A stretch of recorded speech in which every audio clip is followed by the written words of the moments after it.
environment last year. A lot of the players this year are saying the exact opposite. All right, and welcome into the Swoop here on KSU Owl Radio. It kind of started on its own, I'll be honest. Was not expecting that. Jordan Griffitt, along with Chris Drummond and Jordan Jasper. Guys, say what's up to the people out there. What's good with it? What's up? All right, we're going to dive right into it. We're going to talk about the AFC and NFC title games. You have the Chiefs versus the Bills, the Bucks versus the Chiefs, or excuse me, the Bucks versus the Packers, Chiefs versus the Bills. We got a lot to get into with those games, and then also a preview of the Super Bowl. This is kind of really the only main topics of this sports week. There's always a slow sports week. NBA is kind of the regular season, and now in the postseason. So let's start with the Bucks versus Green Bay game. So in the second half, you pretty much had a blowout there in the first half, especially with the Scotty Miller touchdown toward the end of the second, or into the first half going into the locker room. Mm-hmm. Yep. If Tom Brady didn't throw 3 picks in that game, that would have been a 30-point loss for Green Bay, or pretty much dang near a 30-point loss, right? It would definitely would have been a blowout. That's right. for sure. What are you guys' kind of thoughts on the game? What did you come away with after that loss for Green Bay? For me personally, the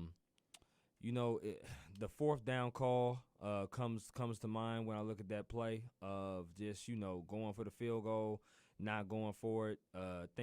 I understand that they had 3 timeouts talking about the Packers, but for me, I would have went for it on fourth down. I mean, you still have the 3 timeouts. You still could have stopped them there, but put the ball in your best player's hands, which is Aaron Rodgers and not Mason Crosby. The second thing that I came about was the fact that the Tampa Bay defense got to Aaron Rodgers 5 times. They sacked him 5 times, and most of the year, Aaron Rodgers went untouched. Obviously, Bakhtiari, left tackle, being big time.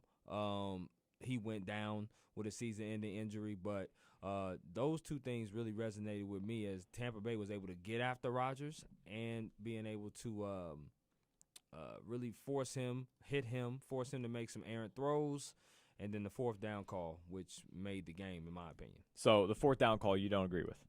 Absolutely not. Okay.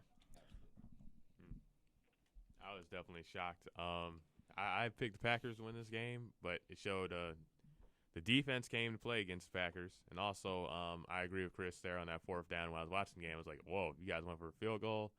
And I think that call cost them overall in the end. Well, it looked like they were going to lose regardless, but in that situation, you always have to give your team the best shot at winning that you can take.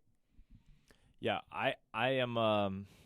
I guess I'm on the other side of this one. I actually liked the fourth down call because you had Aaron Rodgers. But here was the kind of situation is that they were on the 7 or 8th yard line. Aaron Rodgers had just had an incompletion that people think he could have ran in. I kind of sus. I don't really think he could have. I think he would have gotten stopped short. Yeah, either way, he would have gotten some yards. Yeah, but I'm not really putting that on Aaron Rodgers too much. Mm-hmm. But the thing is, you kick the field goal, and then you have to rely on your defense yet again. But that's okay because they had just forced 3 turnovers in that second half. Mm-hmm. And let's say, okay, Tampa Bay does go down and score. You are still within 1 possession to where you can go down and you can actually win the game with Aaron Rodgers. And unless it was a touchdown. Unless it was a touchdown, right. If Tom Brady goes down and scores a touchdown, it's over. Yes. At some point, you have to rely on your defense. They did. The defense didn't stand up that one time. But make no mistake, this loss is on Aaron Rodgers. 1,000%. We can talk here and say, well, Aaron Rodgers is the MVP. He had the greatest season in the league. Which he is. Well, yeah, no he can't. I disagree with that, but he can be, right? he's going to be. I'll rephrase it. He's going to be the MVP, right? Of course, I'm always going to be salty about that one, but that's okay. He's going to be the MVP. Very well deserved. Yes. But he doesn't come up clutch anymore, guys. This is no longer the Aaron Rodgers of old that we're looking back and we say, okay, if you're down, that's when he turns it on. Because here's the thing. The last 4 years, he doesn't do that. Matter of fact, when he's down, he is not a very good quarterback. It's the facts. We are looking back at his career with the 1 Super Bowl and with all these comeback wins, and you realize something. Most of these are for very below average teams that he's beating and very below average teams that he is coming back in these games and winning.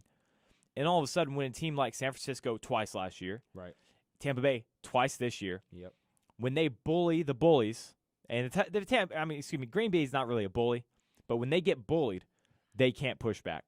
He got the ball 3 separate times. You had the opportunity to go to win the game 3 separate times, and he could not do it.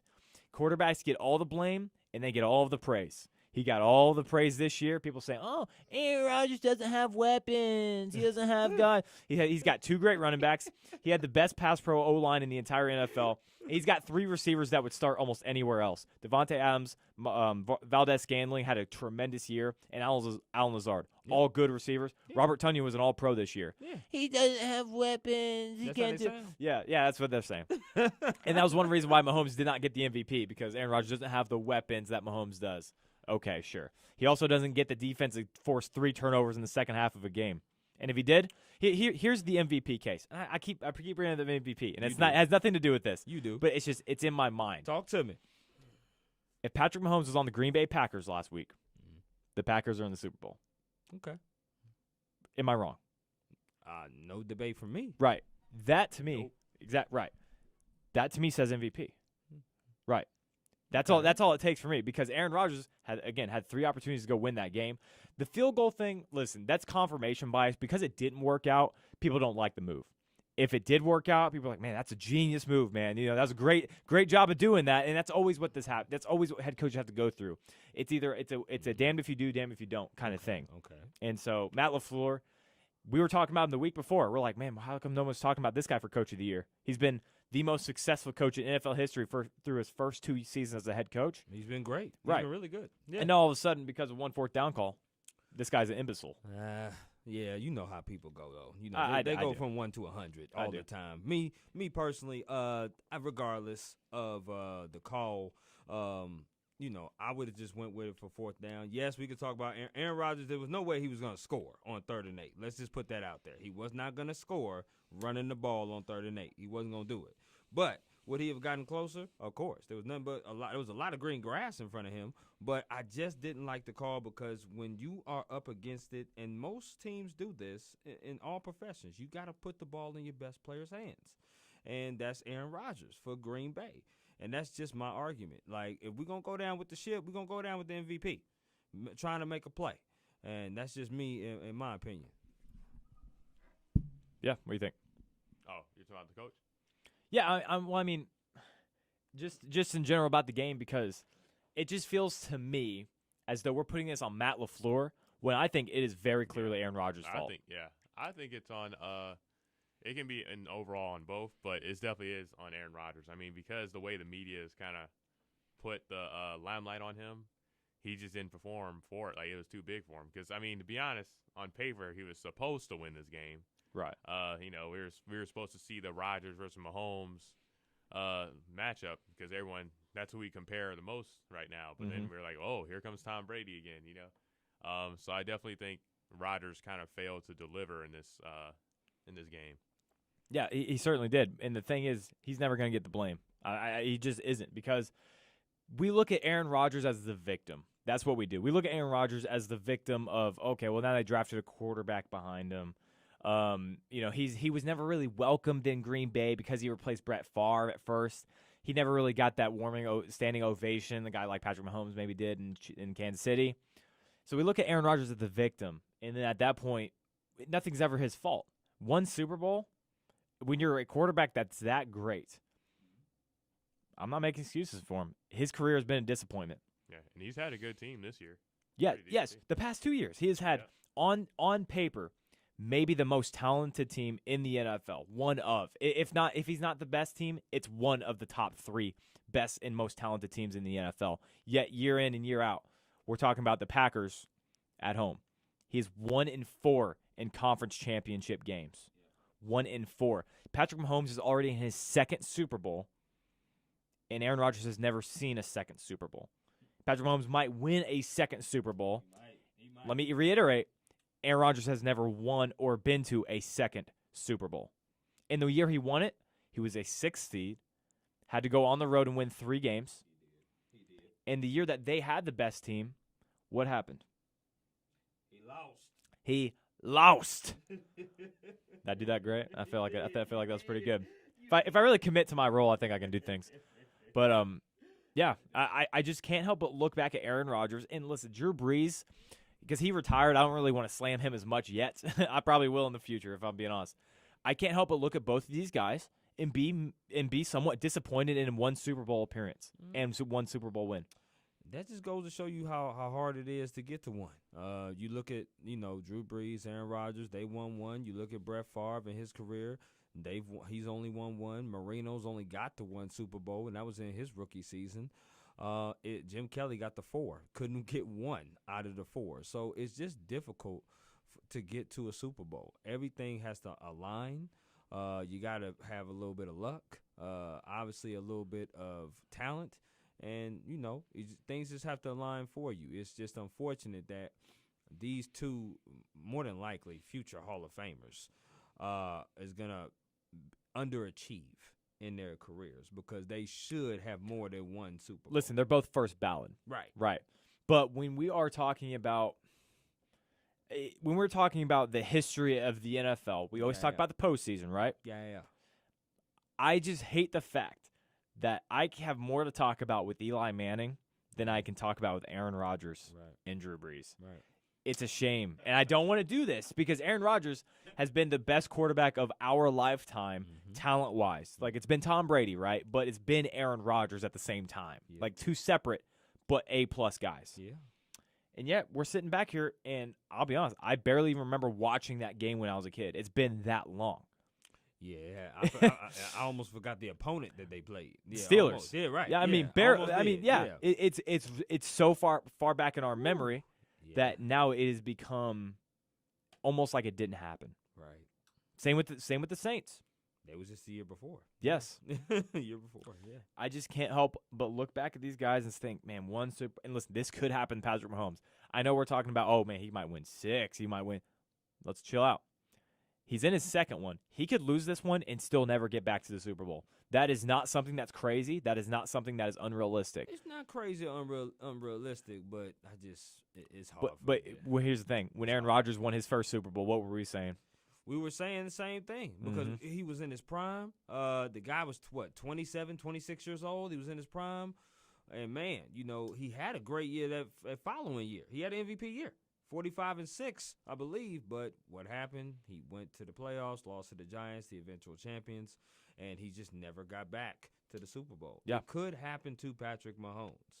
But we gotta go off the same thing. It's like, man, it's hard to really see that right now. Yeah, I know it is. I know it is. Hard. Well, here's the thing. Mahomes is just flat out better than Aaron Rodgers has ever been. The Patrick Mahomes right now, and this is not the best. I don't think this is the best we're ever going to see of Patrick Mahomes. The Patrick Mahomes that is playing in the NFL right now is already better than the best Aaron Rodgers we've ever seen. No thoughts. You're just going to stare at me. Okay. All right. So, yeah, it's hard.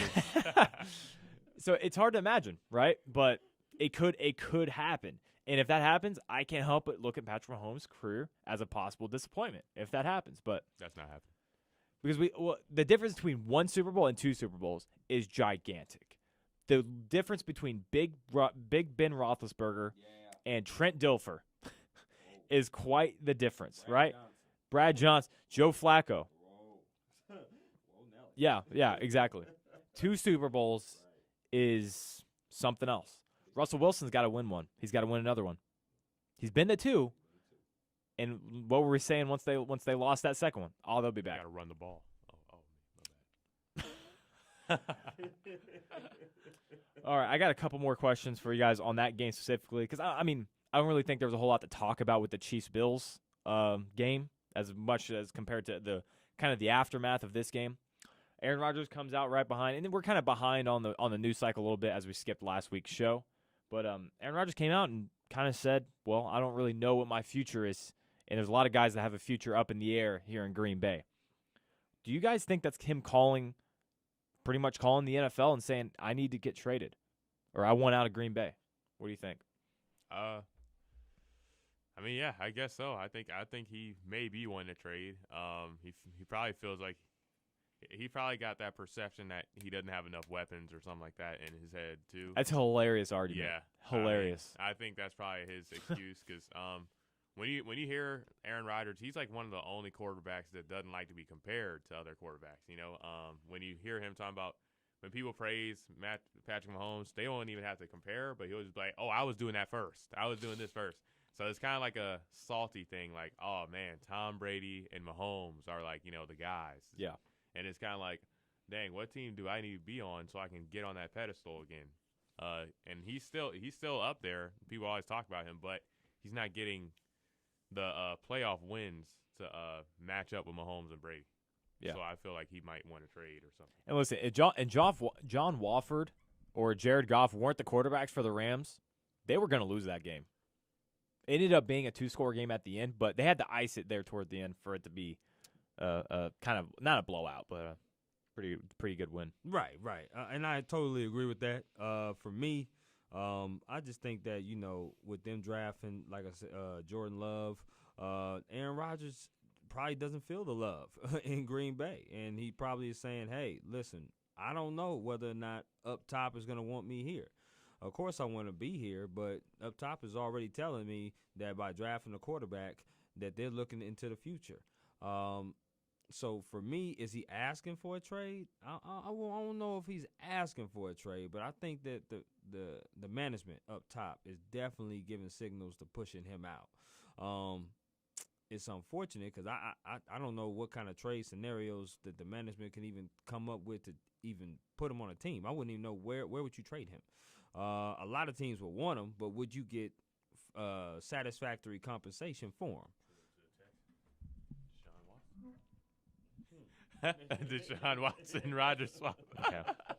Yeah, sure. That makes sense for both sides. Yeah. No, but here's the thing. Aaron Rodgers, whenever he speaks to the media, he is known for being kind of snarky, a little passive-aggressive kind of type. He's smart. He is one of the brightest quarterbacks to ever play the position. He has the highest touchdown to interception ratio in the NFL history for a reason. He is very bright. He knows what he's saying. He knows what he's doing when he says things like this. And it's not, I want to be traded. It's, I want a contract extension. I want security. Because the same thing happened with Brett Favre when he was being pushed out the door by Aaron Rodgers. He started to get a little snippy. He started to get a little passive-aggressive. He wasn't very nice to Aaron Rodgers. I don't know if that's the case with Jordan Love. I'm sure it's not. But I think he wants a contract extension. He wants security from the Green Bay Packers. But if it is a trade that he wants, listen, man, you have no grounds for a trade. They have surrounded you with pieces. They have plenty of talent. You have been the one that has been unable to overcome. Yes. They fired Mike McCarthy for you. They sure did. They gave Aaron Jones for you. They did. Bakhtiari for you. Mm-hmm. They drafted heavy on defense the past 3 years because they have not had a defense to support you before then. The Smith brothers. They spent money. Jair Alexander, yes, Darnell Savage, Kenny Clark, all of these guys. Team was loaded. Right. And you still couldn't overcome. This is a team that has been pushed down the past 3 years, and they cannot get back up. And I have to put that on Aaron Rodgers at this point. All right, moving on. Let's talk about the Chiefs and the Bills. Actually, no. Let's talk about the pass interference call. Green Bay. Do you guys even remember? It's been a little bit. I know the pass interference call at the end of the game. Oh yeah. Yeah. Yeah. What do you guys think of that? I have a pretty strong opinion on it, but I kind of want to hear what you guys have to say first. Yeah, I think that pass interference call it was a little whack. I definitely feel like they just wanted to cement the because the referees definitely tend to mess up these calls a lot in the playoffs, and I feel like that wasn't pass interference. I just felt like that was a good defense. So wait, you don't think it was pass interference at all? No. Really? No. I think it was good defense. No, it was wow. All right. Okay. All right. I wasn't expecting that. So my thing was that I definitely thought it was pass interference. Yeah. Without question. You got to throw something. I know it's third down. I know it's going to probably decide the game. I understand that. You never want a game to be decided like that. But with that being said, homeboy was all over him. You got to throw something. If the black and white stripe didn't throw something, it would have been controversy for real. Right. So I feel like we'd be talking about it still the same. Without question. So, to me, it definitely was pass interference. I know he probably was obviously arguing against it, but yeah, you got to throw something, in my opinion. Yeah, I agree with that because it was a clear holding. Maybe not pass interference. I don't know if the ball was in the air, but he had his undershirt and he was preventing him from going. You can call holding. Yeah. Yeah, you can call holding. Yeah. The problem that people are having is the style of the game. It was called very physically. There was almost no penalties in the entire game, and that was the one that they called. But it was pass interference and or holding. They had to call something. And people was like, "Well, okay, they didn't call that in the second quarter." Listen, that's a fair gripe. I can give you that. I don't really have anything to come back with it with. But think about this. People are saying, "Well, it didn't give Green Bay a chance to win the game." Yeah, but what about if they don't throw the flag? Then you are punting the ball back because that was a third down play. That then changes the game for Tampa Bay when it should be called a pass interference. So we're saying because of previous mistakes that we all of a sudden want to keep doing the wrong thing. That's what kind of fans are telling me. No, it was a clear pass interference. It was obvious. He literally has a shirt. It stretched a foot out behind him, and he single-handedly prevented him from getting to that football. That is a flag. And I'm sorry that they didn't call it the rest of the game. It's just how it was. But on a crucial play like that, you have to go with the right call, and that was the right call. Yes, indeed. All right, now let's move on to the Chiefs versus the Bills. If I'm being honest, I don't really have a whole lot to say about this one. The Chiefs really just dominated it from the word go. It got chippy there toward the end for sure. I think these are probably the two biggest rivals, ironically enough for me. Two biggest rivals in the AFC for the next probably 6 years. But the Chiefs pretty much just dominated the Bills. Whenever they wanted on offense, Travis Kelce and Tyreek Hill they both had, I believe, almost 300 yards combined. So what are your guys' thoughts? Oh, they showed us what we already know, that the Chiefs are the best team in football. And they beat them. They basically beat the Bills so bad, you got them being sore losers. You got Josh Allen throwing the ball. Yeah. You got them trying to fight you at the end of the quarter, things like that. But yeah, really, the Chiefs just showed a big gap. Because I thought the Bills were pretty much the best team the league had to offer. Yeah, not just the AFC. I thought the Bills were the best team that the entire NFL had to offer as well. Yeah, they're pretty much the best team the league had to offer, and it still wasn't enough. Not even close. Not close to enough. When it came to just defensive side, offensive side, it also showed me a little bit more about Josh Allen too. It's not really his. Because the defense did overcome Josh Allen, but Josh Allen couldn't really fire back against Mahomes, and that's not like a con at Josh Allen, but it just shows you how good Mahomes is. Yeah, absolutely. For me, it just showed that what the Bills need to do to take the next step. They're too reliant on Josh Allen. In my opinion, they got to get more of a balance of a running game, and they got to be able to, not just unleash Josh Allen to throw all the time. And number two, they got to get a true number two receiver. I like Cole Beasley, but Diggs was definitely covered that game, and he did not get off like he did in the prior playoff game versus Baltimore, going over 100 yards. They got to get a number two guy that can kind of take a little bit of pressure off of Diggs, but the future's bright for Buffalo. They're saying that. The future's bright. Their future is bright. They're going to get better. And Kansas City, we all know, is that team. Until you find a way to stop that three-headed monster of Mahomes, Kelce, and Hill, every team in the league going to be in trouble. Yeah, for me, I actually disagree with the number two receiver a little bit because I think John Brown, when healthy, is a tremendous number two receiver. I think actually their biggest issue, I think they have two big issues, which is actually 2.5. Let's go 2.5. 2.5. Okay. Their O-line was banged up this year. The O-line is about run of the mill when it is healthy, and toward the end of the season it was not. It was kind of lackluster again because Cody Ford was missing throughout the entire year. That's one of their best offensive linemen, but they don't have a running game. It's non-existent. For some reason, they don't like Devin Singletary. I love Devin Singletary. The Bills do not. They rely more on Zach Moss, right? And they don't run the ball at all. I also think if you want to be an elite team, you have to have an elite pass rusher. They don't have any. The Chiefs have two.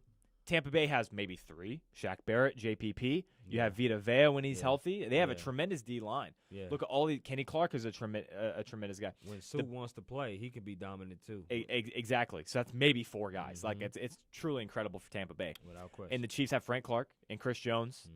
You have Trayshawn Ward. You have some other guys that are good, but maybe not elite. Right. The Bills don't have anybody that's elite. Ed Oliver's their best guy, and he's interior. Yes. So they need that edge rusher. Jerry Hughes is a good pass rusher. He's not elite. You need somebody elite to get to the pass or to the quarterback. They don't have either one of those things with the rush game or a pass rusher. That's agreed. Yeah. Offensive line, running game, yeah.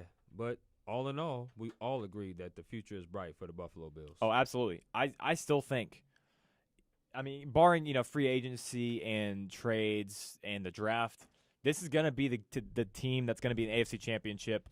It's going to be the next Colts Patriots. It's going to be a rivalry that they're not even in the same division with. So, interesting. Yeah. Really, for me, talking about what this game showed us, for me, this just showed that you can't go toe-to-toe on offense with the Chiefs. You have to muck it up. And even then, the Chiefs are probably going to win. It's just you cannot go toe-to-toe with them. Mahomes, Kelsey, and Hill, those 3 alone. Listen, Mahomes had a tremendous game. But if I'm being honest, I think Alex Smith could have won that game with the performances that Mecole Hardman, Travis Kelce, and Tyreek Hill put up. Those 3 guys just eviscerated this defense and created Josh Allen in a desperation situation to where he had to score fast, and they could not push the ball down the field effectively enough to win this game. All right, let's talk about the Super Bowl matchup. Chiefs versus Buccaneers, the very first home Super Bowl for the Tampa Bay Buccaneers. So, who wants to go first? Predictions, Jordan? I got the Chiefs. I need prediction and score. Oh, okay. Yes, I need and score. I got the Chiefs. Probably a smooth 31. 32-ish to 21. You know what last year's Super Bowl was? 31-20. Oh. All right. Yeah. Maybe unconscious I'm prediction. Yeah. All right. Well, with that being said, I too have the Kansas City Chiefs. I believe that this score will be similar to the regular season. I say 30-27, Kansas City. Okay. I'm gonna go with the Chiefs. What a surprise! What a shocker! Yeah, I think the world's picking the Chiefs. And listen, we're gonna what's gonna happen? Maybe that's what's gonna happen, but what very well could happen is we're gonna come in next Wednesday and we're gonna be like, man, why'd we pick against Tom Brady? We're gonna be like, we do it all the time. We kept doing it, and he just keeps proving people wrong. But I'm gonna go with the Chiefs. I'm gonna go with 30-17.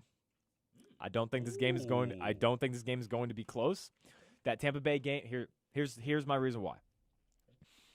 For the entire season, people have questioned the Chiefs in terms of, well, can they close out games? Okay. Can they really put their foot on the pedal when they need to?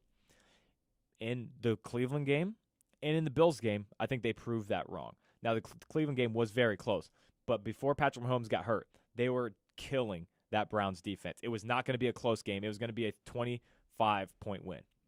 The Bills game was not a close game at any point. It was a very comfortable win, and they kept their foot on the gas pedal the entire time. Okay. The Bills are better than the Buccaneers.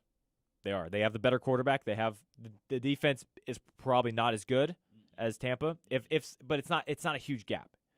But the offense is better for Buffalo. The Buffalo Bills are just a better coach team as well, and they just eviscerated Buffalo. Going into Tampa Bay, the question is, can they keep their foot on the pedal? They're going to get a lead early, and they're going to keep their foot on the pedal, and it's not going to be very much of a game. Because the Chiefs are the best team we've ever seen in our lifetime. They're going to compete with the 85. We're going to talk about this team with the 85 Bears, but we're actually really not because of their record, because they lost 2 games during the regular season. One to the Chargers, and then the other one to the Raiders. Yes, indeed. Yes. But this is not going to be – I don't think this is going to be a very close game. The Chiefs are going to have the ability to keep their foot on the pedal. They've already beat the best team in the NFL outside of themselves, and that was Buffalo, and that was not a close game at all. And Tampa Bay doesn't have the firepower Buffalo had, and they kept Buffalo down for almost the entire game. You give Kansas City 3 picks like you did against Green Bay, well, yeah, which, by the way, the Chiefs' defense is twice as good as Green Bay's is. I would say that. I would also argue that the Buccaneers' offense is not terribly bad. No, it's a great offense, right? The Josh Allen, I would say, better quarterback, but Buccaneers have better running game without question. They did, but the Bills' offense was toe-to-toe with the Chiefs in the regular season. It was. But with that being said, I would say their receivers, I would say with Diggs, Evans, Beasley, Godwin, Brown, I would say receivers are probably evenly matched, maybe slightly towards the Bucs. The defense is where it's the difference, the biggest difference, because like you said with Buffalo, they don't have any pass rushers.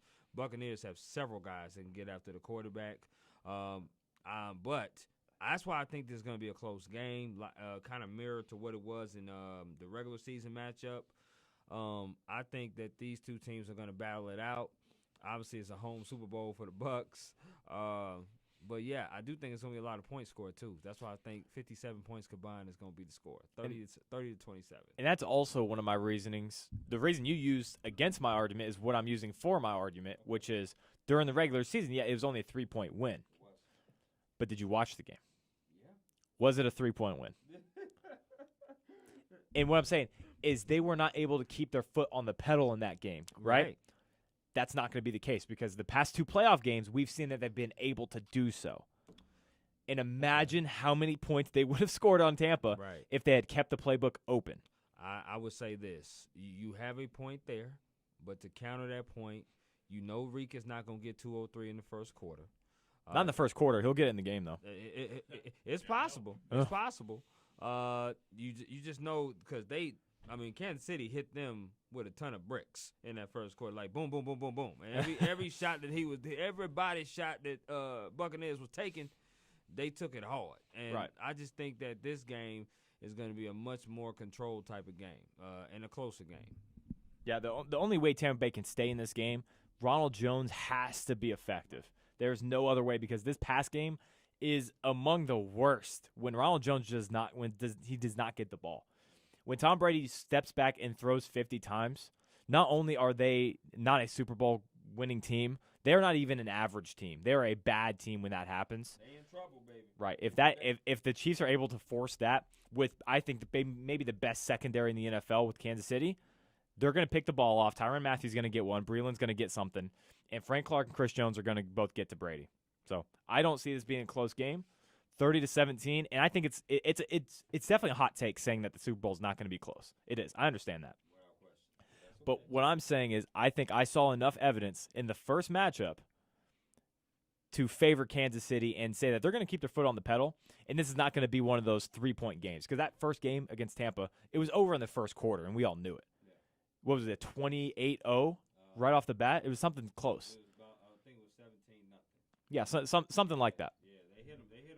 Right, and it was pretty much over right when it started. So I don't think that's going to be the case, but I think this is going to be a very similar case to what the Buffalo game was, which is a very controlled game from Kansas City, and then by the end, it was never really all that close. All right, let's talk about some more NFL. Matthew Stafford traded to the L.A. Rams. Going to Detroit, Jared Goff, 2 future first-round picks, and a third. So, who won this trade, fellas? All right, I'm going to say I think the Rams won this trade. Only thing is I think they gave up a little too much with the draft picks, but I think Matthew Stafford right now is a better quarterback than Jared Goff. And yeah, that's not really a question. Yeah. I don't think. Matthew Stafford is definitely going to be a better quarterback for them, and I think that's something that they needed was a better quarterback to get them through because we always saw defensively that the Rams are a good team. So I think this will help them out. And also, with Matthew Stafford being older than Jared Goff, he's got some more experience, more leadership. And for Detroit, I really don't know what to say about Detroit getting Jared Goff. But Detroit wasn't really moving anywhere. Anyways, I guess they're rebuilding. They plan to rebuild around Jared Goff or something like that. Yeah, so I don't know what direction Jared Goff is going to take them in, but yeah, this may be the end of Jared Goff's relevancy though, as far as in the NFL. Yeah, for me, I'm going to just keep it a buck. Neither team won this trade. Wow. Yeah, neither team won this trade. And the reason why I would say, let me first start off with Detroit. Their head coach already scares me with the press conference that he had, biting knees and talking about biting this. And it's just crazy. Look at it on YouTube if you ever seen it. Dan Campbell, new head coach. They got 2 future first-rounders and a third-rounder. Okay, it's great to get draft picks. Once again, it's not a guarantee that you hit on those picks. So you have to hit on those picks. So it's good getting picks, but if you don't hit on them, they're wasted picks. Getting Jared Goff, I mean, you got to get a quarterback back if you're going to trade away a quarterback because you don't have any belief in the backup quarterbacks that you have. You got Adrian Peterson on your team as your running back. Now, you do have DeAndre Swift. He's coming back. But Detroit, you've been in the cellar of your division for quite some time. You're still going to be there because, to me, they're the 4th best team in the Central. Now let's move on to the Rams. Matthew Stafford, I mean, obviously he's a better quarterback than Goff. But at the same time, Matthew Stafford, to me, is he really that much better, leaps and bounds than Goff? Like, I mean, is it like one of those things where we looking at Roseanne and Halle Berry? Like trying to compare them two, like that's I don't know if it's that much of a separation of them two. Obviously, yes, he is a better quarterback. The defense is good, but I still think the running game is a little bit suspect. It's a little bit sometimey with Cam Akers. We will have to see how Stafford and how the head coach of the Rams, I'm forgetting the name. Sean McVay, thank you. We'll have to see how they blend too. I mean, Stafford's arm, we'll have to see if that continues to be live. But I don't really think this is a trade win for either one because the Rams, to me, are not one of the top teams in the West. I still think they're looking up to teams of Arizona, and I still think that Seattle is going to come back as well. So that's just my opinion. Wow. I'm shocked by your answer, Chris. Yeah. No, you bring the mic back over. We're gonna have a stern discussion right now. A lose. Let's get it. A lose, man. Yeah, lose. Yeah. They losing. Listen, I can't take you seriously when you talk like that. Okay, I need Christopher, and you're Chris right now. I need LinkedIn Chris. Talk so good. Everyone's LinkedIn profile. Yeah, thank you. That's good. Talk to me. So, I think you're wrong. He is leaps and bounds better than Jared Goff. Okay. If Matthew Stafford didn't play on the worst franchise maybe in sports history, we would be talking about maybe a Super Bowl, either a ring or appearance for Matthew Stafford. We'd be talking about playoff appearances, yes. Right. He has one playoff appearance in which they lost. Mm-hmm. What has he had to deal with in Detroit? He has had instability. Okay. He has had constant turnover at the position. Pretty much everywhere around him on his team has been turnover. Okay. His best wide receiver retired early because he plays for the Detroit Lions. Megatron. There is precedence for this team in the past that has told us that this is not a good organization to play for. Okay. And Matthew Stafford spent 11 years there, did absolutely everything he could. If Matthew Stafford was not a Detroit Lion, they would still have 2-win seasons. He single-handedly has been the Detroit Lions. Now he goes to L.A. Okay. Talk about the Rams. You said lose-lose. This is a win-win for me. Win-win. Win-win. Detroit, listen, I know people say they don't like the presser that Dan Campbell gave for the Detroit Lions. Don't nobody like it. I loved it. What?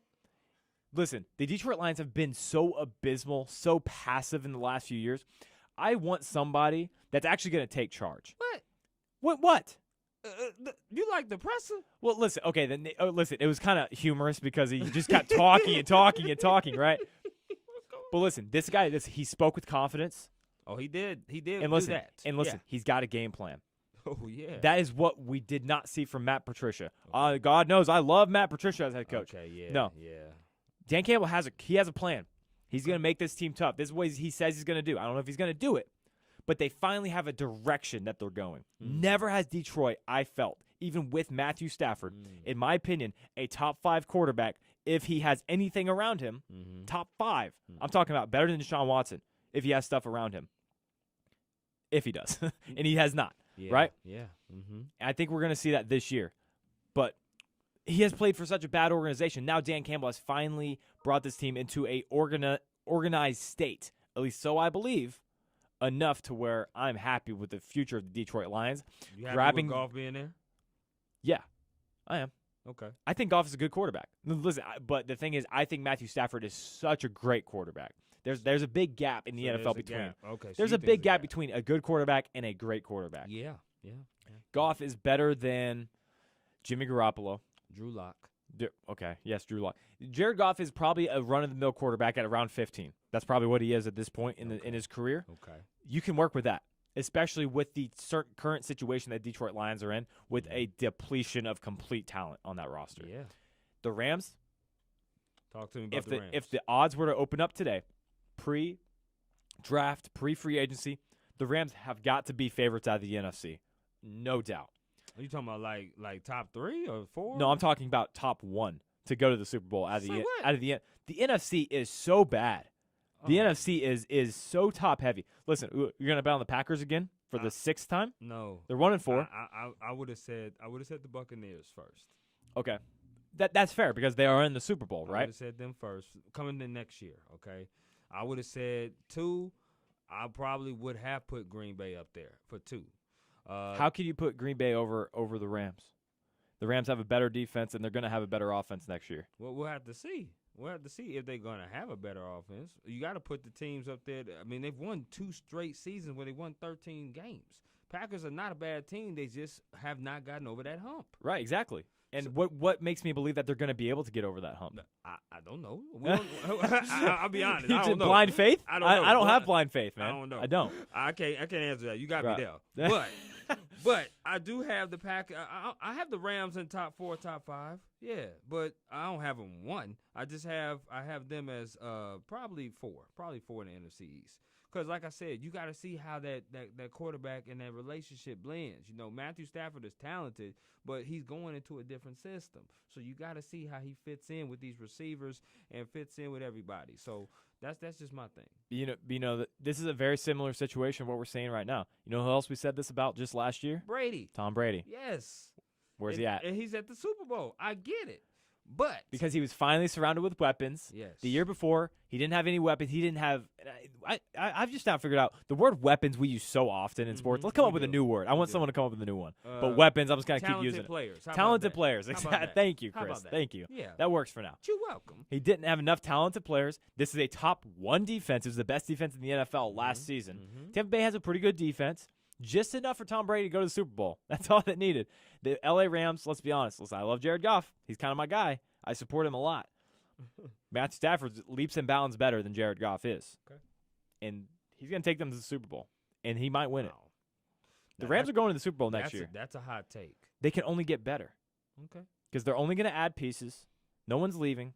All of their young defensive players they just drafted 1 or 2 years ago. Well, they got to make a decision with their secondary. One of those 2 guys are not going to go. John Johnson JJ and I believe maybe Hill or Troy Hill? Yeah. Troy Hill. So one of those guys are going to leave. They can't sign both. I don't think they'll have a problem replacing them because Taylor Rapp's also on that team. Yeah, he is. So, yeah, I think this was a win-win. And lose-lose was the exact opposite of what I saw. But, hey, interesting how you guys see that one. How is that putting you to sleep? You know what? I'm sorry, the Rams. Look, I like Matthew Stafford over there, but I just hope I don't see the Rams in the Super Bowl again. I mean, after what I saw last time they're in the Super Bowl, oh my gosh, that was a snoozer. And I was like, you know what? Look, I'm already getting tired from it. Listen, football fans love to say, "Oh, I love defensive battles," until you have to watch one. Then they're like, "Oh man, I don't really want to watch this." I never said that. Okay, you know what? You got me there. That's fair. That's a fair point. You never said it. No touchdowns from. Wait, they did score a touchdown, right? Yeah, New England in the end, but it took pretty much the entire game. But you score 3 points in the Super Bowl. It's not good. Yeah, you gotta give some credit to the defense. Yeah, give some credit to the defense. Also, you know, Jared Goff. Now it's Matthew Stafford. I think Matthew Stafford probably scores at least 6 points. That was a joke. We can laugh. It's okay. Yeah. Okay. All right. Missed the extra kick. Let's talk about the other quarterback that wants out, Deshaun Watson. Yeah. People are saying, well, if you get 2 first-round picks and a third-round pick for Matthew Stafford, what are you going to get for Deshaun Watson? So, who do you guys think Deshaun Watson should go to? The Texans. He better play that contract out, man. You know, no. Oh wow, okay. I was gonna say, hey, you know what? I mean, hey. I mean, to be honest, that's what I would like to see. 'Cause I am tired of just seeing players around sports just kind of bully their way out of. I agree, but it just sounds at this point like it's pretty much a done deal that he's gone. Yeah, but because it's like I agree with you. It's kind of like contracts. Do contracts mean anything anymore? Like players can just say, you know what, I don't want to be here. Yeah. You got to move me. You know. And then he has a no trade clause, right? Yeah. I think so. Yeah. So he gets to decide where he goes anyway. If they do trade him, which they probably will, more than likely. And for some reason he wants to go to the Jets, so I say let him have it. Okay. So I think now what they get in return for him though, I think the best return would come from Miami. I think he might want to go there, but yeah, I would like to see him in Miami because I think he would have a winning chance there. They could benefit from a good quarterback. And then also, because Fitzpatrick has proven what I saw from him this season was that he's not necessarily good enough to be their starting quarterback. But when he came in for Tua, he played great. So I think just a switch between Watson and Fitzpatrick would benefit them because Tua didn't look all that impressive as he was made out to be. So I think Deshaun Watson in Miami, they would definitely get to the playoffs with that combination. Okay. I want to expunge one of the teams that I feel like everyone's throwing out. And I think San Francisco. I don't think he should go to San Francisco because people say, well, what would he do in Kyle Shanahan's offense? Well, do you understand what Kyle Shanahan's offense is? It's running the ball, and it's short intermediate passes. Right. You know the quarterback Kyle Shanahan wants to run his offense is? He has tried for the past 2 times to get this quarterback. Do you have guesses? Matt Ryan. Close. Very close. Who is the worst version of Matt Ryan in the NFL? Oh, Sam Darnold. No, that's not who I'm thinking of. It's Kirk Cousins. The past 2 times Kirk Cousins has been available, Kyle Shanahan has tried to move hell and earth to get this guy. Okay. You're telling me that he has Jimmy Garoppolo, who he traded for a few years ago, that is his guy, and Kirk Cousins.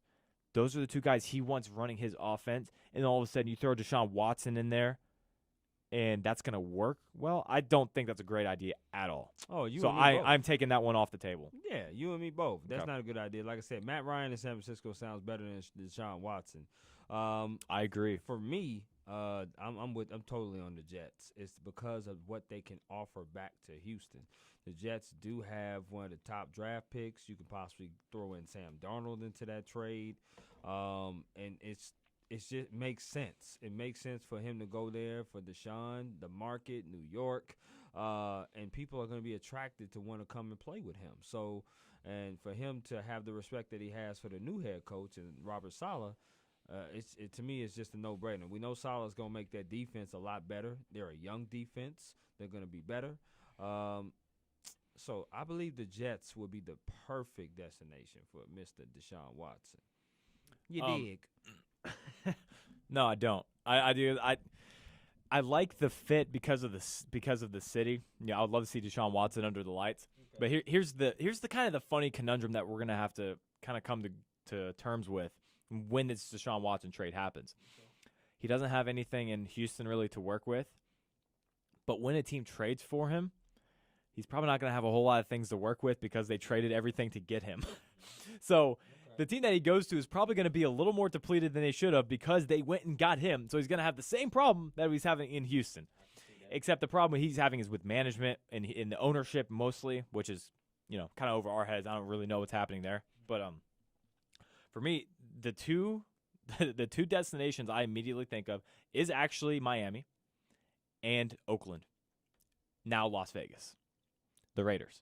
I think that would be – now, listen, I don't think that they have a trade package that would interest them because I don't think Derek Carr would be willing to go to Houston after his brother. Right. That was clearly not a great situation. But if I were Vegas, I would do everything I can to go get Deshaun Watson. John Gruden wants wants a real quarterback in his offense. I'm sorry, Derek Carr is not it. Ooh. The defense, and listen, Derek Carr was actually has not been the problem with the Raiders the past 2 years. He has not been the problem. I want that to be very clear. But I don't think he is a Super Bowl caliber quarterback. I just don't. He's just not good under pressure. He's not good when the Raiders need him to be. That's beside the point. The defense is the problem with the Raiders. The problem is now you trade for Deshaun Watson. Is that going to get any better? Probably not. But that would be, I think, the best. You get to play Mahomes twice. You get to play Herbert twice.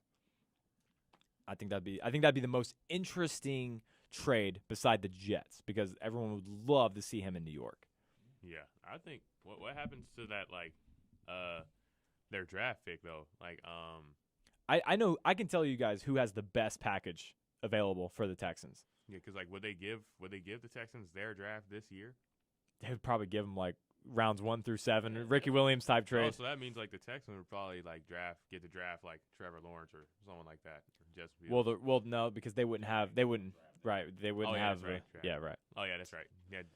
What's the position? It's an unlikely trade. I want that to be out there. The Raiders are probably not going to be able to get him. They don't really just have enough firepower. It's just unrealistic that would happen. Right, But because I totally would understand what you're saying. right. I think that would be an immediate boost to ratings. When the Raiders are good, the NFL is good. That's just how it's always been. So the Raiders are a fascinating franchise that I hate with every ounce of my being, but they are absolutely fascinating to fans. I can tell you the team that has the best trade package today, and that's the Jacksonville Jaguars. If I came to you, Chris and Jordan, and I said, I will give you the number 1 pick for Deshaun Watson. If you're Houston, do you take that? Yes, with a little bit more. But you get to rebuild around a really good rebuild around whatever quarterback you choose, whether that's probably gonna be Trevor Lawrence. Has to be Trevor. Well, yeah, it's going to be. Yeah. But I mean, say you do pick Justin Fields, but I'm saying Ohio State fan right here. Keep dreaming, bud. No way. But anyway, you get to rebuild around Trevor Lawrence, which that doesn't sound bad at all. Right. What about you, Chris? For me, if you gave me the number 1 pick and I already have a top pick as well in the draft for Deshaun, because now Houston doesn't have a top pick. They don't. Oh no, did they give it away? They gave it away it's Miami's pick, which right? is the 3rd, I believe. So for me, if the number 1 pick, okay, then you got to throw me somebody else, maybe one other pick, maybe one other player, but just for a swap on a swap, no. Not for that, because now I don't have any picks. I don't have any picks outside of number 1, and I need something else. And Deshaun, he is a superstar. We're projecting that Trevor Lawrence may be that, but you don't know what he gonna be. So I need a little something. Okay, if I'm the Jags, that's probably all I'm gonna offer. But if I'm the Texans, I think the most I can ask for afterward is a 2nd or 3rd round pick. That makes you sense. Cannot ask for another 1st round pick. No, you can't. And listen, I think that the Jags will be making a mistake. There is a chance people are like, yeah, well, we don't know what Trevor Lawrence is going to be. Okay, what if he's Andrew Luck? And forget about the injuries, right? Andrew Luck was better than Deshaun Watson. Andrew Luck on the pace was going to be an all-time easy first ballot. Yes, right, right. Okay. So let's say that's Andrew Luck. That's better than Deshaun Watson. People are saying, well, what if Trevor Lawrence isn't Deshaun Watson? Yes, that's a risk because Deshaun Watson is the sure thing already, correct? Yes, he is. What if he's better? He could be better. I think he's going to be better. Okay. And there's a reason we've been talking about this guy for 3 years. His first start, he was the most coveted quarterback in NFL history. He was on one. He's the automatic first overall pick. Yep. And I think Jacksonville would be stupid to let that first pick go for Deshaun Watson. Because I think this guy is going to be leaps and bounds better than Deshaun Watson. I think Urban Meyer took that job knowing that he was going to coach. Right. Yeah. And it's an unrealistic trade, but I think it's the best available. And the problem was, I think the biggest problem that you're seeing is you're trading Deshaun Watson to a team you got to face twice a year. You don't trade within the division, especially giving them a quarterback. Oh, without question. Right. Yep. And also the Jacksonville Jaguars, if they were to pitch them that trade, they are now bailing out the Houston Texans because the Texans are in a horrible situation right now. You're giving them their franchise quarterback for the next 20 years. Right. You're getting a franchise quarterback, which, of course, is great for you, but you just solved an opponent's problem. You did.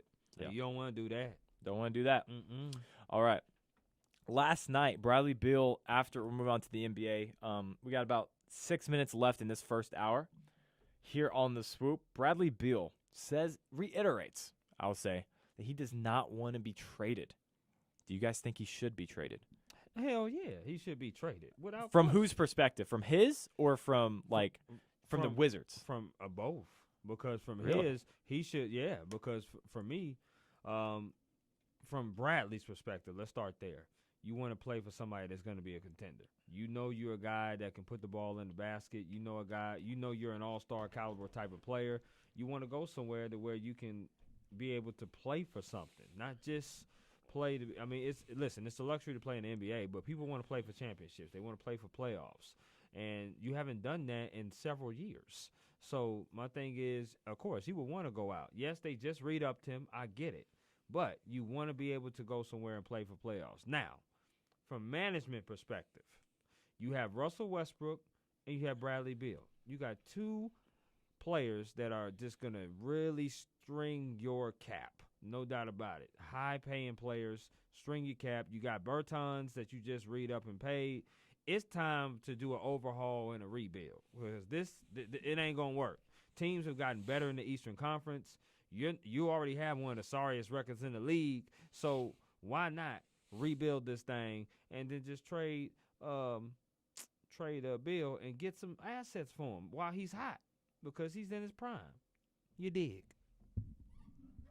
I actually kind of like what Beal said because it's very rare now to have an NBA player willing to be that loyal to a franchise and try and work it out.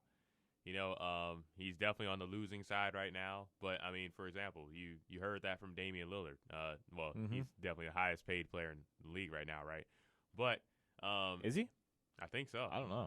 His contract. I think he got 6 years, $243 million. Let me look it up. Something like that. But anyway, like he's making the playoffs, right? But Damian Lillard is not he's not winning championship in Portland.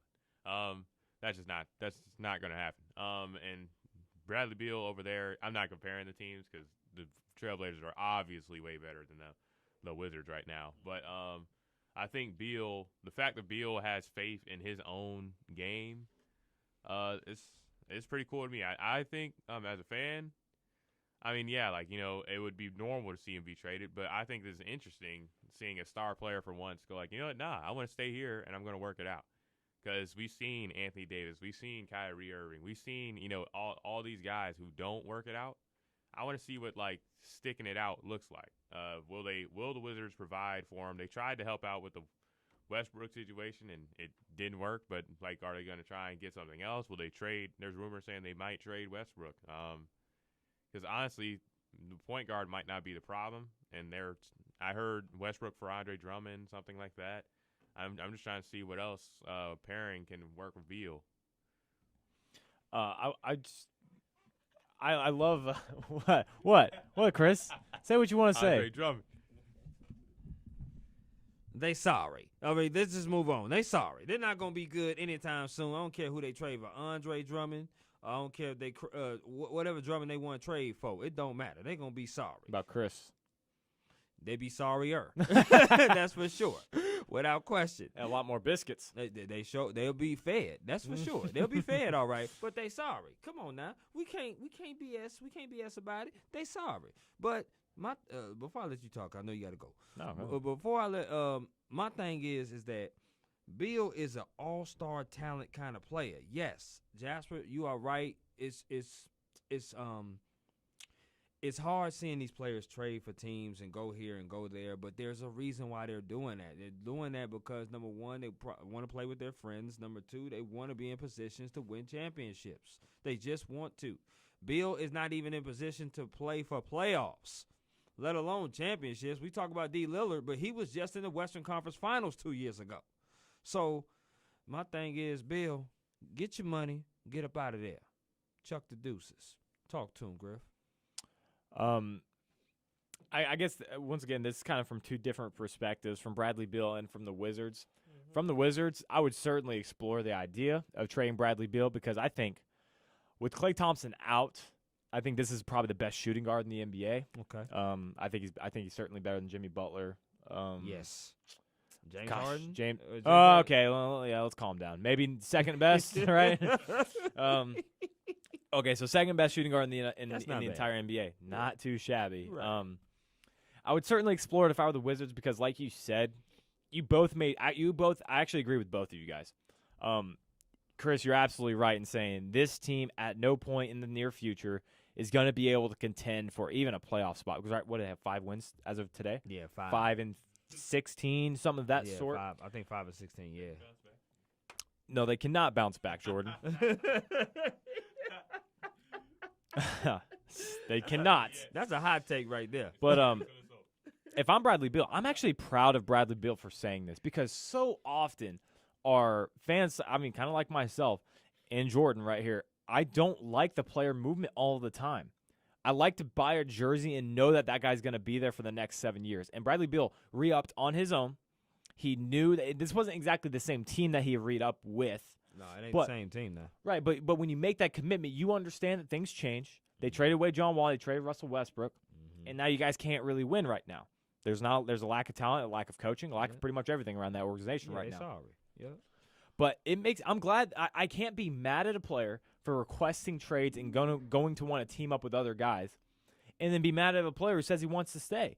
I'm very happy that Bradley Beal has said this. I'm very happy that Bradley Beal has made a conscious decision that says, I'm going to ride it out with the team that drafted me, with the team I've committed myself to, and they have committed themselves to me. I hope the Wizards commit themselves to Bradley Beal. Okay? Because if I were, I probably wouldn't, because it'd probably be beneficial for you to trade that pick, because, listen, you're probably going to get one of the top picks in the NBA this year. Might as well make dang sure that you're going to get that number 1 pick by trading away Bradley Beal. Go trade him to Milwaukee. Yeah, trade him to Atlanta. Trade him to Atlanta. Atlanta. Yeah, we'll see. But trade him to Milwaukee. The Heat certainly need him right now. The Heat have been terrible, by the way. Who saw that coming? They've been off. I think it's just, And then 76ers, like, there's so many other options, but Jimmy Butler hadn't been able to play either, though, really. That's true. Yeah. He missed a lot of time. But And Tyler Hero. Tyler Hero, yeah. Hey, that's right. Yeah, Tyler that's Hero. a big. Yeah, like, oh, we're losing because we don't have Tyler Hero. Tyler Ooh. Tyler Hero's a big part of the Heat, though. Jimmy Butler's a big part of the Heat. Tyler Hero's a role player. I mean, he contributes to the shooting. Take though. away the bubble. What happened? Like what him was and- Tyler Hero before the bubble? Him and Duncan Robinson, like, are Right, yeah, they they're contribute to shooters. shooting, which makes them The shooters. right, which is a role. He said no, he did. He said shooters. But I mean, I think Tyler Hero, he's gonna be He's a lot good better player. in the He's got a future. lot of potential, Yeah. but he's a role player as of today. Jimmy Butler's a superstar. There's a big difference between Tyler Hero and Jimmy Butler. I was Listen, saying they didn't I don't know have why we're talking either about of this. them, though, It's- but, like, they didn't have both of them, though. Right. Okay, understandable. Yes. But I'm glad that Bradley Beal has cleared the air and that there is not going to be pretty much any more discussion. Now, the Wizards, they can still trade him. I wouldn't like that, but if I were the Wizards, I would probably trade him. I'd probably get the best. Because, listen, they were in this rebuild, and they picked John Wall. And now that didn't work. John Wall, Bradley Beal, they just ended up they're underachieving is pretty much what it was. Yeah, they underachieved. Let's move on. They sorry. All right.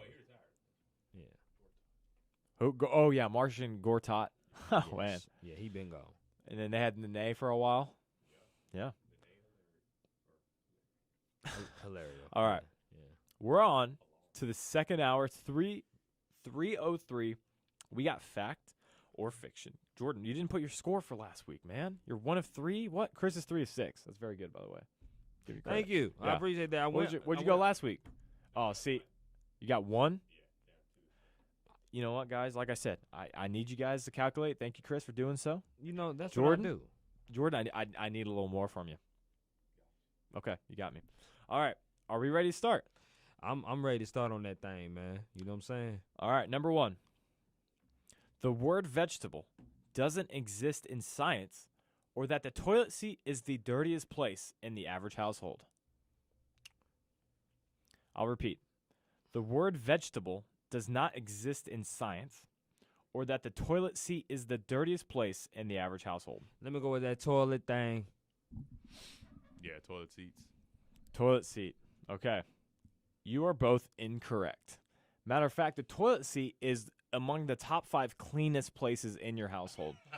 Oh, word? Yeah. Okay. Listen, I don't want to get into too much detail, but think about this. Think about you know what? Never mind. Let's just move on from it. Yeah. But the word vegetable does not exist in science. Okay. That is the true fact. And the toilet seat at the average household is actually one of the cleanest places in there. I know. I put some Ajax up in that thing a lot. You know what I'm saying? On the toilet seat? Yeah, because, I got to wipe that thing. You Okay. know? And then the Comet, too. Either Ajax or Comet, whichever one cheaper. Listen, bro, if you put Comet on something that doesn't want Comet to be put on it, you can mess some stuff up. That is Comet true. is some strong stuff. That is true. Ajax is very Yeah. you can put Ajax on anything. Yes. Facts. All right, number 2. More people drown in fresh water than salt water. Mm-hmm. Or that Dak Shepard claims that he was abducted and marked by alien life forces. I'm going to go with this Dak Shepard. You said right off the who's Dak? Shepard? Man.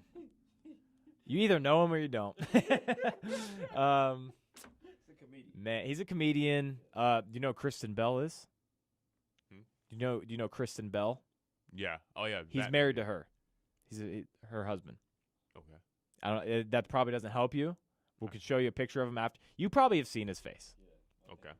He's just an actor. He's a comedian. He's pretty funny.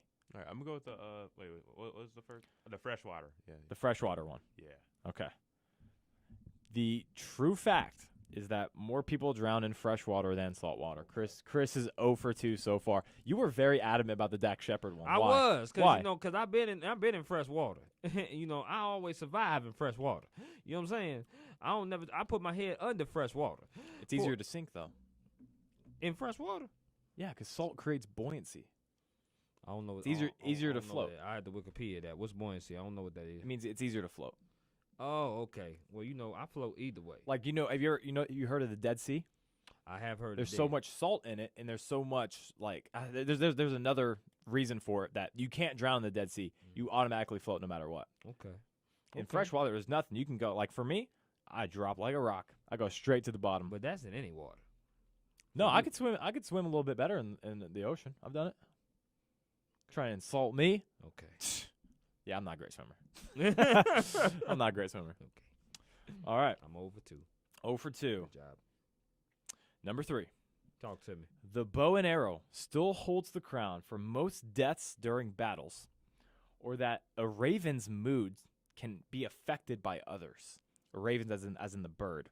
I figured that. All right, I'll repeat. I'll repeat. It was a little mouthful. That is. The bow and arrow still holds the crown for most deaths during battles, or that a raven's mood can be affected by others. Let me go with them Ravens. Bow and arrow. Yeah. Bow and arrow. So you guys are different on these two as well. The true fact is them Ravens.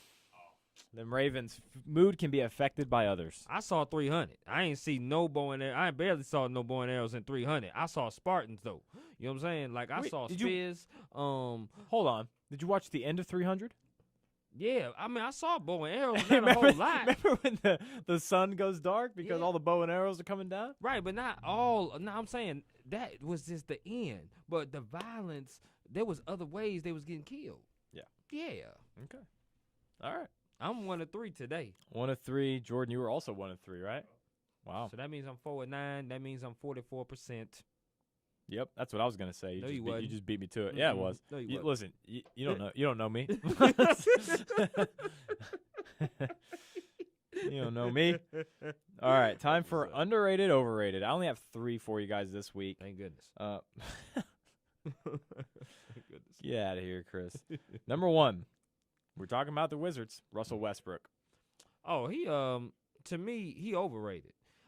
This is the easy one right here. Yeah. You know, is he good for putting up stats? Yes, but is he a guy that's going to be one of those leader type of guys that's going to lead you to the promised land? Which, as I'm saying, the promised land is a championship. He ain't going to do that. He's going to be a guy that's going to shoot 20 times, make 6 of them, get you about 10 assists, maybe 12 rebounds. 6 of 20. Yeah, he definitely gonna shoot him, and then he gonna get you about maybe 15 to 20 points. He gonna get you a triple double, but like I said, put up stats. But he's not a guy that's going to lead you to the promised land. I just think he's overrated, in my opinion. Talk to him, Jasper. Yeah, he's definitely overrated. I pretty much thought this about him since KD left. He's always been just the triple-double guy, which sometimes gets you wins, but sometimes I feel like he goes out there. I feel like getting a triple-double sometimes for Westbrook's way kind of gets in the way of the win, because when you mess up, like, the flow of the game, because he's out there beating centers to the board and, like, things like that, he really disturbs the way offense is supposed to be, like, run.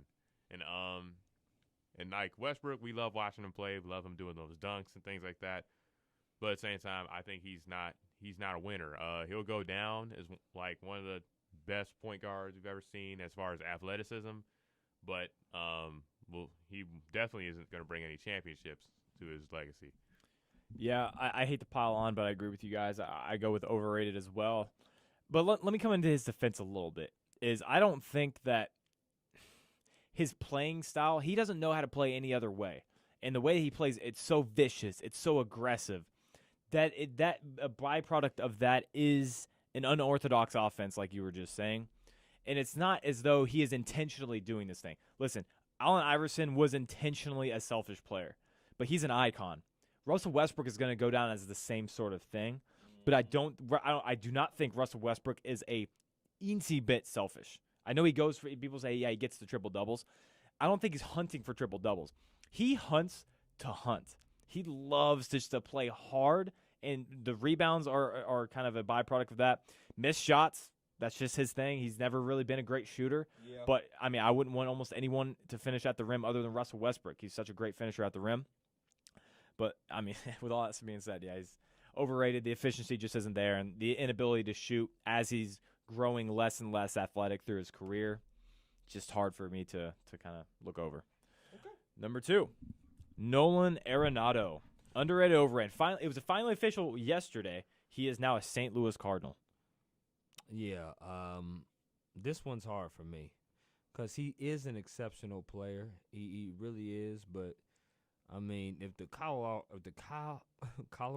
sorry, couldn't get that out. Rockies are willing to depart with him. Oh man, I'm gonna say overrated. Oof. I'm gonna say overrated. And here's why. I'm really 51-49 on this. Okay. Because it's not like a definitive, but it's one of those things where he does put up good stats, but does his team make the postseason a whole lot? No. He is but listen, this is the team sport, Griff. I'm listening. And you got to be able to, have an impact on your team if you're going to be that kind of player. Now he's going to a St. Louis Cardinals team that made the postseason. Now he can eventually impact them and make them a whole lot better with Goldsmith and with some other players that's on that team, including Yadier Molina as well. I just think that his impact on the game is been individual instead of team. So I'm going to slightly say he is overrated. Yeah. I'll lean back. I'm going to say underrated because okay. Despite all that, he still is a good player. Great. He's a great player. Yeah. Yeah. Yeah, I think he's Well, why were you shocked by that? That was weird. You were like, yeah. I think good and great. I don't know. But I mean, is there a better third baseman in baseball? That I don't even know. He said, I don't even know. I don't even know. The answer is no. There's not. Yeah. He's the best third baseman in baseball. I'm going to say that then. Okay. But yeah, obviously, yeah, he's not one of me. those. Yeah, I don't think him being traded away is necessarily like, like sort of throwing dirt on his name. But I will say he's underrated because I don't feel he gets the credit that he deserves. Yeah, I'm going with underrated. Listen, this is the best third baseman in baseball. He's been that way for the last 4 years. The problem with Colorado, you have so much impact on a team in baseball versus basketball. Baseball, Mike Trout hasn't made the playoffs in 5 years. 6 years now, actually. Nolan Arenado. But he's also won MVPs, too. He's won MVPs, but Nolan Arenado has won platinum gloves. He's won batting titles. He has been the home run king in the NL, I think, one time. He's the best third baseman in all of baseball. He's the best fielding third baseman of our generation. I don't think there's really any debate about that. Manny Machado, maybe. But he's just underrated to me. I can't believe that they let him go for that. It makes me believe that it was more of a salary dump and they were tired of paying him so much money. I think he's one of the highest paid players in the entire MLB. But Nolan Arenado, he's going to continue to be the best third baseman in the entire MLB. And the Cardinals, I think, have to be the favorite to win the NL next year as well. I don't know about the best. Who's like better you than said, Nolan Arenado? Now listen, you did say Manny Machado. I also like Alex Bregman from the Houston Astros as well. Right. I But like the thing is, Arenado doesn't know the pitch that's coming. And Bregman does. Yo, come on, don't do that. No, I am going to do that. Don't That do 100,000% factors into my decision. Oh my gosh. 100, yeah. That was 1 year, Griff. No, We have do we moved think on. it was really 1 year? Do we think? No. But can we Yes. prove it? No. We can't prove it past a year. All right. Okay, good point. I Yeah. rest. Okay. right. Bregman is pretty good too. That's all I'm saying. I'm not saying Nolan is great. I think the only other debate is Rendon. Rendon's better than Bregman. Rendon's got a better. He swings the ball. He swings the bat a lot better than Bregman. Does. Listen, I Bregman's forgot got about Rendon. yeah, Yeah, on the Angels. Yeah, Wow. yeah, for the Angels. Yes, yeah, he's pretty good. Bregman is he's good, but he's good in the field though. Rendon is okay. Nolan's Right. really good in the field. But Nolan is better than both of those guys at both of those things. Okay. He's the best fielding third baseman of our generation, okay. and he's the best hitting of all those three. He's the best at I the can't dish. argue that. Only Machado, because Machado plays third base really good too. Right, can't. but Machado wants to be a shortstop. He does. And now with Tatis there, that is Right, that's that not is- happening. Yeah, Right. But either way, Machado, but Machado is not nearly as good as Arenado as a player. As a hitter, stat wise, they put up pretty much identical stats. Last year, I believe both of them. With the games Arenado, being condensed Arenado this is season, too. a 320, 40 home run, 120 RBI guy every single year. Machado's not. Yeah, Machado's only done that a one little time. less, a little less than that. But Machado and does. listen, it's not that big of a gap. Right. But the thing is, Arenado is better. He is better than Machado. Okay, Machado may be a better fielder. 'Cause He I think is. Machado I think he is. has an unbelievable, but he doesn't want to play third base. So that makes me go back to Arenado. Either way, Arenado is better than Machado. I think the only other argument we can make is for Anthony Rendon. Yeah, Rendon. But the fact is, he got traded for prospects, none in the top 100. yeah, So to me, I don't know why he was traded. it's you said it already. It's a Yeah. salary dump. They don't want to pay him. But and then why are you keeping Trevor Story? Trevor Story puts up not the same stats, but maybe a tier below, and he's also one of the best fielding shortstops in the MLB as well. Probably they had another prospect that could play third base and not shortstop. Good luck. Right. Good luck. That's what man. I'm thinking, because you got Blackman on the team, first base. You got Story, and you got some pitchers on that team too. So it's like, I mean, this team's not ready to compete, and if that was They're the not. reason, if they think they're rebuilding. But I just saw a story came out yesterday that they're not moving Trevor Story. So which is it? Are you rebuilding or do you want to keep Trevor Story? I don't get it. yeah, But it's crazy. all right, Aaron Rodgers. Maybe the toughest one for last. Let me go ahead. Yeah, please. I think you know what I'm gonna say. I do know what you're I'm gonna say overrated, and this is solely based off postseason performance. Listen, Aaron Rodgers is the best quarterback I've seen outside of Patrick Mahomes, talent-wise, at the quarterbacking position. But I feel like so much of and I said this earlier, I don't want to hammer this point home too much. So much of what we think of Aaron Rodgers is now 6 years past. We are now thinking of Aaron Rodgers as this ace, the comeback king. He is no longer that. He is the guy who actually does not really overcome any sort of adversity when he faces that in a game. So I say overrated. Okay, I say underrated. I do say, but I will say underrated, but I will say overhyped as well. And so y'all are probably looking at me like, what are you saying? But hear me out. He does get a lot of praise as the greatest talent of throwing the football. He does put up tremendous stats. This is the guy that really didn't have a lot of great defenses early on in his career. Yep. And we always said, can you just give him a little help defensively? And he really patchworked a lot of things that was wrong with that defense, and people didn't give him a lot of credit for it. He was dynamite in his prime. He's still a really good, talented quarterback, but I just don't think he gets the appreciation because of his results. as far as 1-4 in the NFC. And listen, I don't blame a lot of people. NFC championships, he's won 20% of the games that he's played. Super Bowls, he's only played in one and won one. And he's been in the league for the past 15, 16 years. I totally get it. But I just think he's underrated. Talk to him, Jasper. Yeah, I think overrated. We definitely put this title on him as being like the most talented quarterback that we've ever seen, things like that. But he just hadn't put up the championships. I got to see championships, and we compare Mahomes to him. Mahomes already has as many championships as him. So it just you got to back up the hype. So I definitely think he's overrated. All right, we will move on to top. Well, we're running a little behind, but I have 4 for you guys, and then I have a bonus. So I will give you the 5th one, and it won't count against you, but it will count for you if you get it right. Okay? So extra credit, pretty much. All right, number 1, top what? This is MLB edition today. I was in the mood with Nolan Arenado. All right. All right. So in case you guys don't know top what, they guess top 3, top 5, top 10, or top nothing. If they are not within those categories outside of top 10, is top nothing. All right. Number 1, Mike Trout in walks, and this was as of last year, so a shortened season, but last year in the 80-game season. Mike Trout in base on balls. Top 3. Top 3. Top 10. Top 10. He is top nothing. He was 15th in the entire league. Do you guys know who was 1? You want to guess? Yes. Who? Jose Altuve. No, he was not. Okay. I don't even think he's on the list, if I'm being honest. He had a horrendous year last year.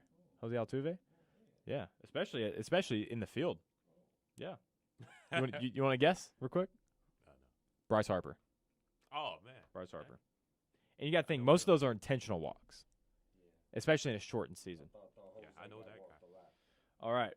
Number 2, DJ LeMahieu in on-base percentage, OBP. LeMahieu, in case you guys don't know, at home, second baseman for the New York Yankees. On-base percentage. Top 3, top 5, top 10, or top nothing? Top 5. Top 5? Okay. Hey, Jordan, tell us more about DJ LeMahieu. You're a big fan of his. I'm going to say top 3. Okay. You know who DJ LeMahieu is, Chris? Okay. All right, good. What's crazy is the guy who doesn't know who DJ LeMahieu is got it right. 4 is DJ LeMahieu. Wow. Well done. That's pretty cool. Man. Okay. He said it very confidently. All right, number 3. This is right up your alley here, Chris. Talk to me. Dillinson Lamet in ERA. Top 3, top 5, top 10, or top nothing? Wait, hold on. What's ERA? Earn run average. That means however many pitches. So per 9 innings, how many runs do you give up on average? I see. Top nothing. Top nothing. It's not a conventional name. If you're not a Padres fan, you probably don't know him. I do, but barely. I'm going to say top 10. Top 10? Both of you are incorrect. He was top 5 last year in ERA. I knew it was pretty high, but I figured he was like 6. 2.09 ERA. And I know it was only over 80 games, but man, that was right. It was man. That was an outstanding ERA. You know what's even crazy? Shane Bieber led the MLB with 1.63. I would have said DeGrom. So man, yeah. DeGrom is 7th. Oh yeah, terrible year for DeGrom. 2.38. What a bum. Right, Yeah. Right. All right, number 4, last one for baseball, and I know Jordan's loving the baseball. Aaron Nola in innings pitched. Aaron Nola in innings pitched. Top 3. Top 3. Okay. Oh, yeah. Top 5. Top 5. All right, rough day for you guys. Top nothing. He was 13th in innings pitched. Number 1, Lance Lynn for the Texas Texas Rangers. Tough. Did not expect that one. Yeah. All right. Bonus question we were talking about earlier. I looked it up. I have the answer. Damian Lillard's salary in the NBA for this season. Top 3, top 5, top 10. This will not count against you. So you guys, when you tally your score, it's not counting against you, but it counts for you if you do get it right. So Jordan, top 3. Go. I'm the same. Top 3. Yeah. Top nothing. He is 19th. What? He is 19th this year in the NBA Making in how salary. much? $31 million. Wait, hold on. No, I thought he got a contract extension. Yeah, he signed an Didn't he extension. have like 40 something? 31. This is what, as of the 2020-2021 season, he is making $31 million. Well, you have to think about this. Jordan, when he signs an extension, you don't get that extension right away. You still play out the rest of your contract, and then the extension kicks in.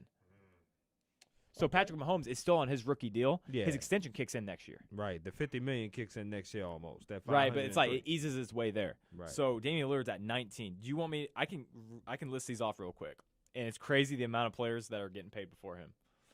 The highest paid by a wide margin, Steph Curry, $43 million. Without question. Chris Paul is number 2.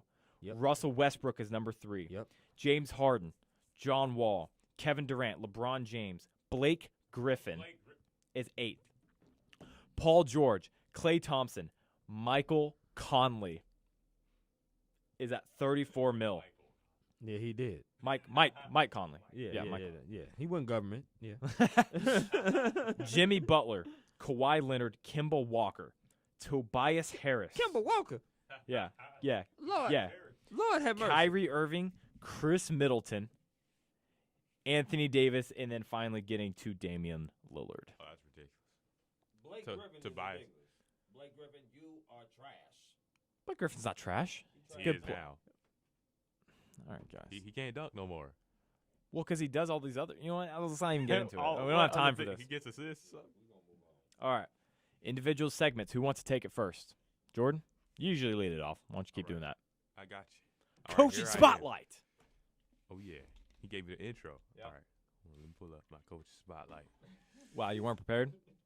You make me sick. Coach's spotlight. All right. So, well, yeah, we didn't have a show last week, but news around the NFL.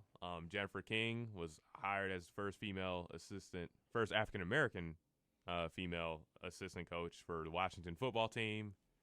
So yeah, that's news around the league. And then the Texans hired a new coach, David Pulley, former assistant coach for the Ravens. I don't necessarily know how this fit will work out. I still think they'll be a losing team, but I think it's good to switch it up a little bit, especially with his obviously him coming from the Ravens. He has some type of running game going on over there.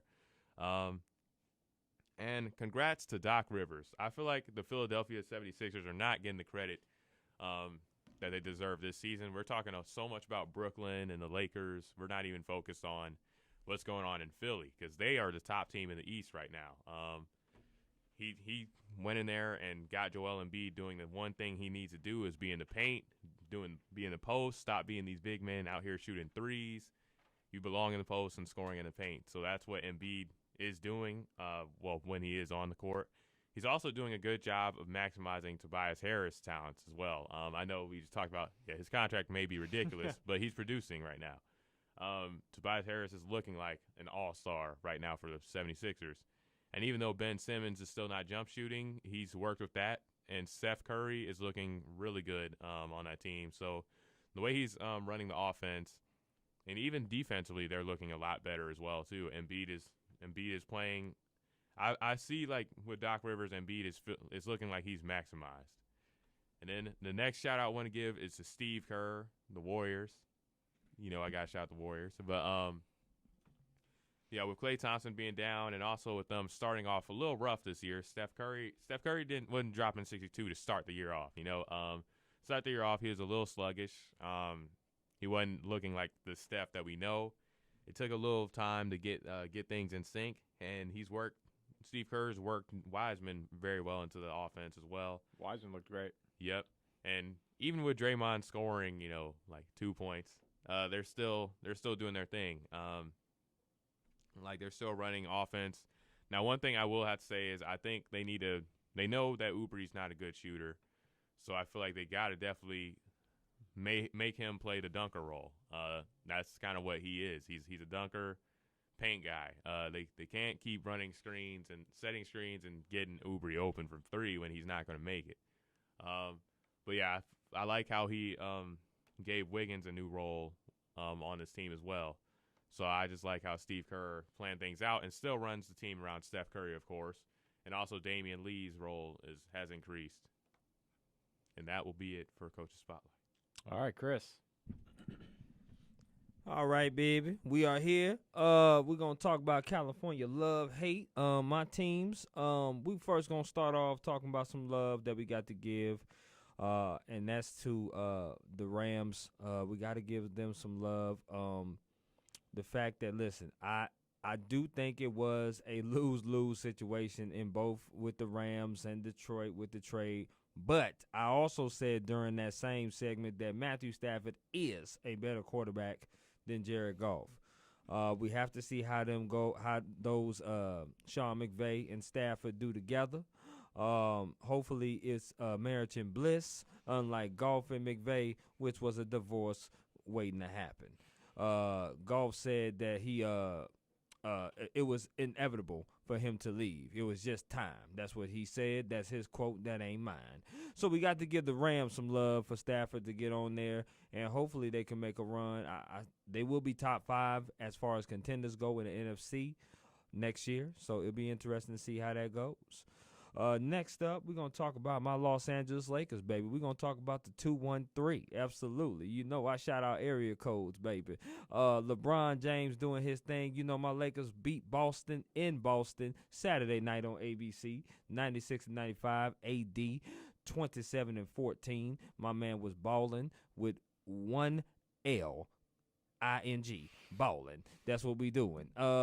Next up, got to also talk about my Lakers winning against Atlanta Hawks Monday night. They came here to the A, beat them 107-99. AD, again, was efficient. The man shot 71% from the field, had 25 points. L.A. has ascended to the second best record in the league. They only a half game behind the Utah Jazz. Also, talking about the Lakers, normally I don't give love, but, hey, got to give love to the Los Angeles Clippers. It seems like they have found the identity and that they rolling with it. Although PG talking about free throws and complaining about that, playoff P, we don't want to hear that. We want you to go out there and just ball. Let the striped shirts call what they call. He's had a good year. He's had a pretty good year. Yeah. Well, Kawhi Leonard's also had a good year.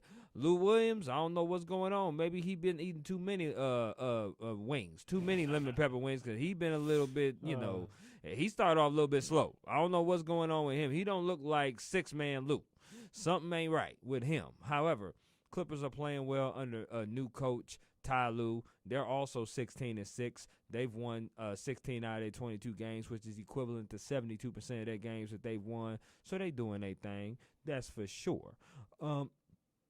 Excuse me. Also, we got to show some love to my San Diego Chargers. Sorry, Los Angeles Never Chargers. get used to that. I never can. I really can't. I wish y'all was back home, but that's okay. Los Angeles Chargers, we're going to give y'all some love. Now, I know we was off last week, but I believe the Pro Bowl, my man, Keenan Allen, made Pro Bowl, had the Pro Bowl consideration. And Keenan Allen is our number 1 receiver on the team. Got to give him some love. That man has been balling every year that he has played in a Charger uniform, and he is definitely one of the best receivers in the league by far. So I got to give some love to KA13 because that's my man, and he's been balling for the Los Angeles Chargers. Congratulations for another Pro Bowl spot. Jalen Ramsey, honorable shout-out. He made it as well, representing the California teams as well. But with that being said, that's all we got for California love. Hey, wasn't much hate this week because we like the love more than hate. You forgot about your new head coach, Staley. I thought we talked.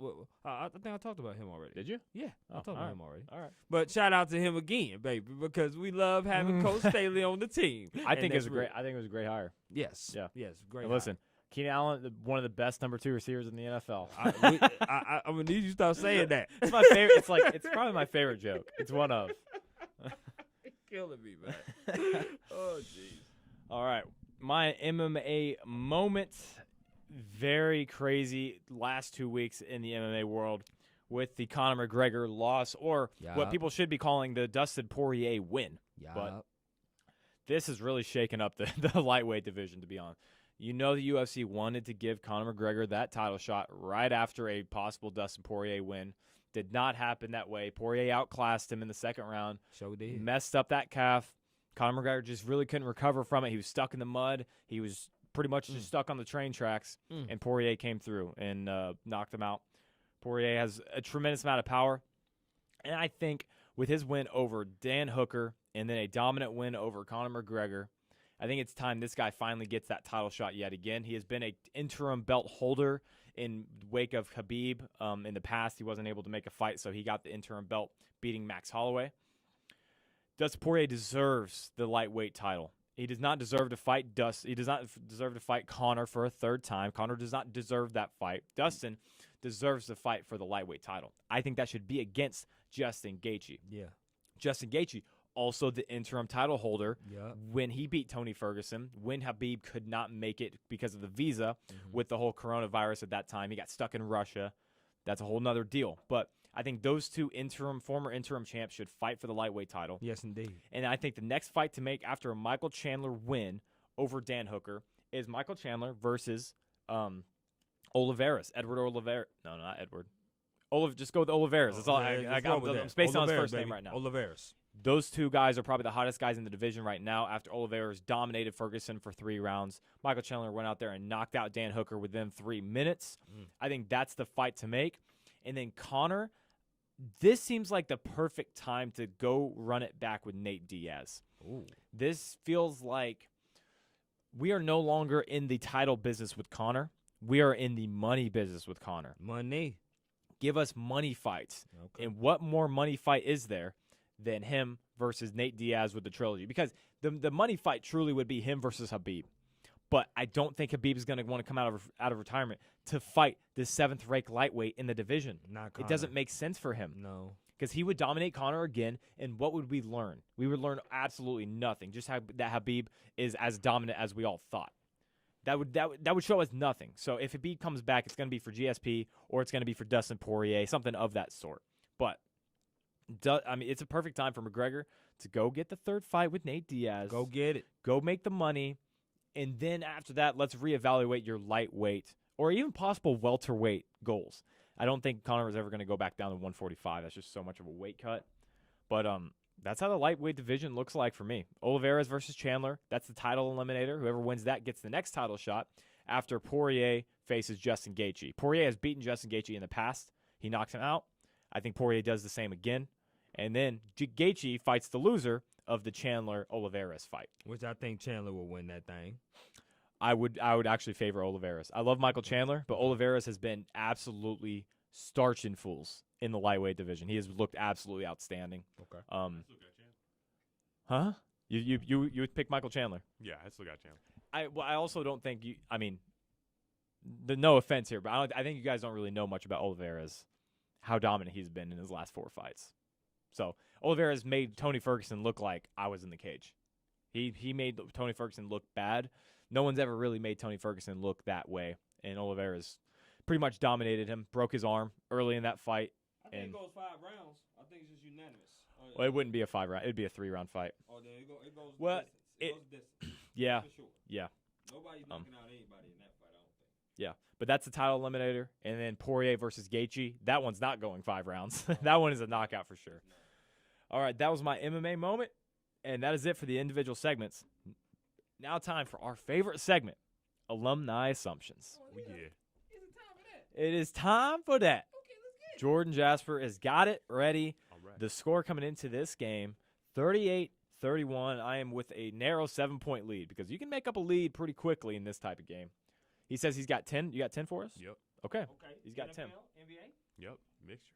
A mixture. Okay. Okay, a mixture. That's fine. I like that. Yep. What's the theme? I don't think he has a theme. NFL, NBA. Yeah, wait, I don't think. Listen, the theme kind of limits him. Just pick random players. The mixture is totally fine. I enjoy it. If it was as good as last week, or even half as good as last week, we can take it. All right. Tom Brady. No way. No way. I'll play it, I was gonna say you've Alright. done that before, actually.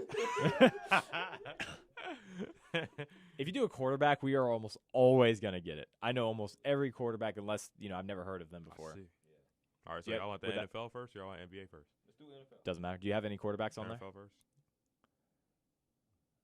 I don't think so. No. Okay. Like they're not gonna be number one. They're gonna be Okay, that's fine. yeah. Yeah, it doesn't really matter. Go through. All right, so we're going NFL first. Dakota Allen. I don't know who that is. Good work. Oh wait, no, Dakota Allen. I definitely know who that is. He actually played against my community college. Yeah. No, I don't. So honor system. He went to Texas Tech. Yeah. Yeah. Yeah, you got it. He was like I think he was undrafted actually, linebacker. Okay. All right, What's the other go to two? the next one. What's the next one? Jakeem Grant Nah, I wouldn't know that. Jakeem Grant went to Texas. and Kiki Cutie. Nah, Man, I wouldn't know. that's that. tough. I be would honest. not have gotten those if Dakota Allen wasn't number one. Yeah, I would have got that.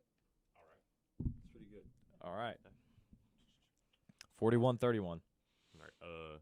Christian Wilkins. Yeah, I know that. Christian. Oh yeah. Clemson. Yeah. Yeah. I knew that. What were the other two? Austin Bryant and T. Higgins. That's you know what? Those are very good though because Christian Wilkins is not exactly a household name. So He was there. He was at his university, but yeah, not now. Yeah. All right. 44-34. All right. Number Joe, 3. Joe Walker. Joe Walker. I don't know who that is. I know PJ Walker. Don't know Joe Walker. Nothing for Chris. Move on. Troy Hill. I don't know. I know the player. Obviously, I don't know what university though. Do know the player. I'm gonna say Michigan State. Michigan State? No. No. Man. I don't know that. Oregon State. I know that's Oh, wrong. Yeah, that's What? That was close? Yeah. Oh my God. Oregon. close. Yeah. It was Oregon. Yeah. I'm not taking the points. I guess But- 2 in one Chris round. would've got this one. What's one? The last one is Justin Herbert. Okay. So Chris gets 1. I'll give myself 1 as well.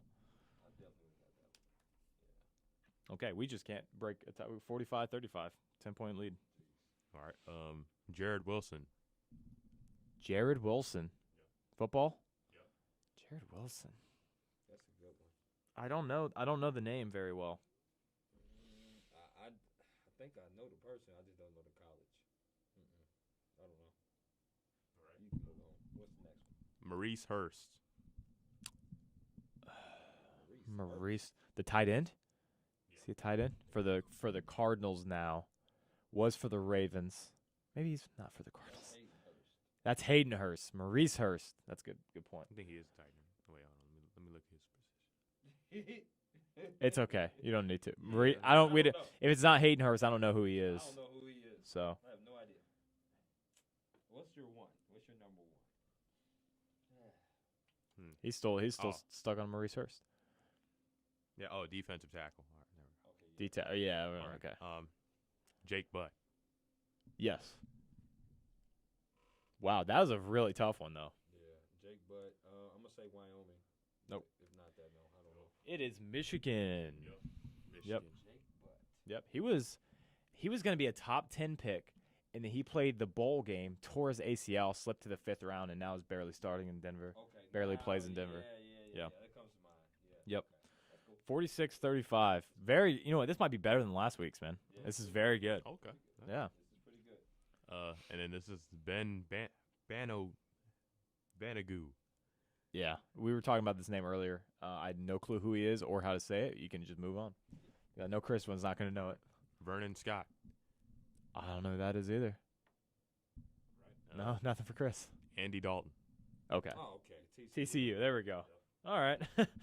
Yeah, we get 1. I knew that one. All right. Here's the NBA. 47-36.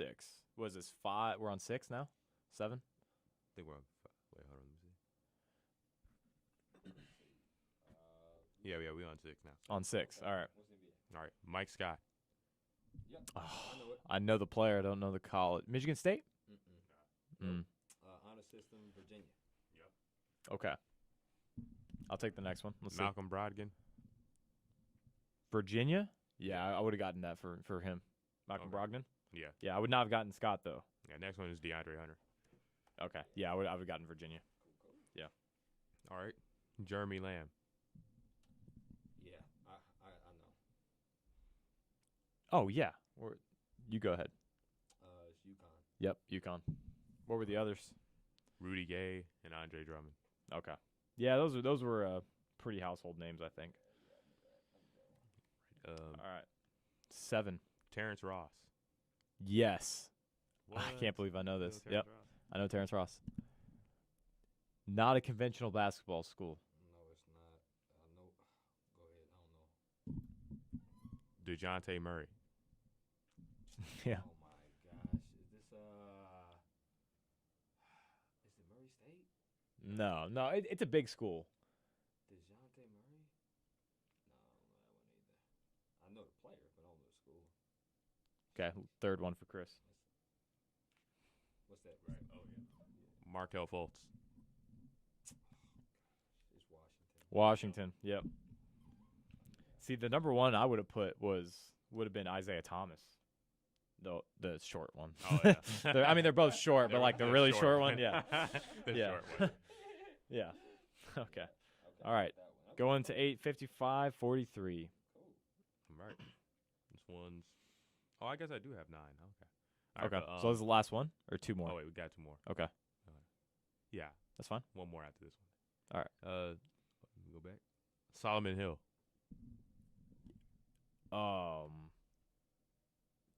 Yeah. Yep. Okay. You got Solomon Hill? I'm gonna just take a guess and say Texas. Okay, no. Do I have Solomon Hill though? I feel like it was New Mexico. Am I close though? Kind of. I don't think so. Nah. Huh. What's the All right. next one? Okay, next one. T.J. McConnell. Oh, well, see, the reason I didn't guess is because we already said it. No, we didn't. We didn't say it. It's Arizona. Yeah. Yeah. Gosh. I believe I would have known T.J. McConnell. All if right. you said that. I'll give it to you. Yeah. Damn, man, I thought it was it. Iguodala. Oh, Iguodala would have been easy. I actually didn't know Iguodala was from Arizona. Yeah. I thought Arizona, but I thought we'd already said it before. Man. Damn, I didn't know Arizona Solomon Hill went to. Man. Yeah. And when he got drafted in the first round, people were like, Yeah. that's a bad pick. He got drafted pretty early. All right. Last one. All right. Last one. Kelly Olynyk. I can give you a major hint with this one, but not yet. It's on the tip of my tongue too. I remember this guy. I think it's an ACC school. Nope. But no, I don't I'll help you know. out. Go to the next one, and then I'll give him my hint I have no idea. Zach Collins. for the Trailblazers. Gonzaga. Gonzaga, yes. Yeah, I Exactly. would have got that. I got that. That's why I did like that, because I was like, man, Gonzaga. I knew Zach Collins. Who was number 1? No, DeMontis Sabonis. Oh, yeah, definitely would have got that. I probably would have gotten that, but I associate the school with those two guys before Sabonis. Yeah, Gonzaga. Okay. All right. Pretty good. Pretty good this week. I took a little heavy lead there, Chris. 60-47 now. Yeah, that NFL stuff really hit me kind of hard. I was like, man, I don't know any of those players. But the NBA, I ain't take that much of a gap. You know So what, good. man? Hey, Jordan, keep it up. Well done. You're Yeah. doing a great job, That was man. good. That was Doing- good. Doing a great job. All right, we are on to Stars of the Week. We're probably going to end a little early today. We got 12 minutes left, but we got Stars of the Week. Chris, do you have Stars of the Week? I do. All right. You just don't see it down there, do you? I don't see it down there. I know you don't, you know what? baby. I know you don't, baby. All right, But that's I'll lead us off real Lead that quick. thing. Lead that. For me, number one, my first star of the week is Dustin Poirier. Yet again, I was talking about it. I have 2 MMA fighters. Both fought on the same night. Poirier really had the chance to show the world who he is because everyone's watching when Conor McGregor's fighting. And if you're able to put on a performance like he did against Conor, you're going to impress a lot of people. I know Chris is one of those people. Didn't really know much about Poirier coming into the fight. I knew all about Dustin Poirier. He's got about the best lightweight resume you'll ever see. And he proved that he's the best 155er on earth that's not named Khabib Nurmagomedov. So, number 1, Dustin Poirier. Number 2, Bradley Beal. I know it sucks because you go on the internet, all you see is Bradley Beal's sad face on the sidelines as he's losing because the Wizards are horrible and they can't win. And he'll put up 30-something points and it doesn't really matter because they'll still lose. But I'm glad to hear that he is committed to the Wizards. That makes me a lot more likely to be a fan of a player like this who wants to stay. And if the Wizards move off of him, that's on them now, not on Bradley Beal. Okay. So this is no longer does Bradley Beal want out? We don't question that. He doubled down. He said it beforehand, but now, things have kind of changed. Maybe he wants out. No, he reiterated. He said, no, I'm staying with Washington. I want to be a part of this. I love that from a player. Oh, yeah. So Bradley Beal, my second star. I wish he was winning. And then my third star, Michael Chandler. MMA fighter, just came over from Bellator. He was the best 155er in Bellator. Comes over. He's a small lightweight compared to these UFC lightweights at 155. He hasn't cut a ton of weight. He goes in and within 3 minutes knocks out Dan Hooker, the 8th-ranked lightweight in the world. So a very impressive performance. Something, again, guys like Chris, average fans of MMA don't really know Michael Chandler, don't really know his name. He goes out on the card that Conor McGregor is on. And, people are just getting their popcorn, waiting for the McGregor fight. And the co-main event is Chandler versus Hooker. He goes out there and puts on that performance. All of a sudden, you have a brand-new fan base that you didn't have before. Michael Chandler, probably going to get a title shot if he gets another win under his belt. My third star of the week. Oh, yeah. All right, Jordan. And I'm going to start off with Fred VanVleet for the Raptors. Scored 54 last night. Had a great game. Just hitting them with threes last night. And then next I have LaMelo Ball. He's doing really well as in his rookie season. The other night he was the reason the Hornets closed the show on the Milwaukee Bucks in a surprising win the other night. And then last but not least, Jason Tatum. He's been having a great season. I saw, he's put on some weight. He's definitely the best player on the Celtics right now. And the combination of him and Jaylen Brown, I know a lot of people like to say Kemba and Jason Tatum. It's Tatum and Brown.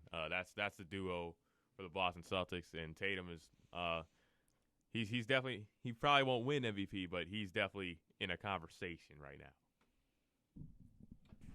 All right, save the best for last. That's me, of course. Listen, the first star of the week I'm going to give to is Mr. Anthony Davis, the eyebrow man himself. Listen here, he had 27 and 14 in the win versus Boston. As I said before, he shot 71%, 25 points in the win Monday night. Obviously closing out the 7-game road trip in fashion, in just spectacular fashion, I should say. He did sit out Detroit.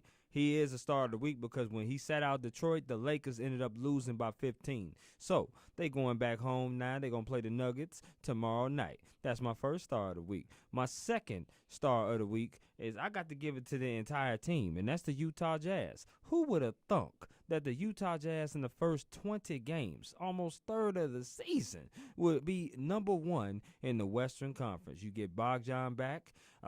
Donovan Mitchell's been playing well. Rudy Gobert, ever since he got his $200 million, that boy been balling with 2 L's this time, y'all, and no G. He's been absolutely phenomenal on the basketball court. Utah Jazz 15-5, have won 75% of their games. They out there hooping. You got to give them stars of the week, stars of the month, stars of the year, all of it. And then my last but not least, you got to give 3 the hard way to the Kansas City Chiefs, Mahomes, Kelsey, and Hill for what they've been doing. They've been absolutely balling. Mahomes is on a bum foot. He's still out there throwing tubs. Kelsey tubs, for y'all that don't know his touchdowns. Kelsey is one of the best tight ends, if not the best tight end in the league, catching double-digit passes in both playoff games this year, and also Tyreek Hill did the same thing. And this is a major reason why Kansas City is representing the American Football Conference in the Super Bowl. That is my stars of the week from your boy CD. Holla at me. All right, that's going to be it for us here on The Swoop on this Wednesday, February 3rd. Thank you guys so much for listening. We will be back next week celebrating a Kansas City Chiefs Super Bowl win. I'm just kidding. No, but I'm not going to get ahead of myself. But we will be back next Wednesday from 2 to 4, every Wednesday from 2 to 4.